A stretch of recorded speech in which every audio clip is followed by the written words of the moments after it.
My name is John Parmigiani. I'm a mechanical engineering professor here at Oregon State University and director of the Prototype Development Lab. The Prototype Development Lab got its start really my first day on the job at Oregon State back in 2004. The department head at the time gave me the job that day of running our capstone senior project. And through that position, I started getting external design projects for the class. One of the things that I noticed was that in engineering, graduate education really is aimed at preparing the students for a career in academia, preparing them to be professors. But a lot of these students don't want that as a career.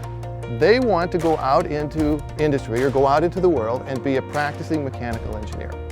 What they really desire in a graduate program is just enhanced training to do that. And that's what the Prototype Development Lab really delivers on. This is the graduate experience that a lot of students want.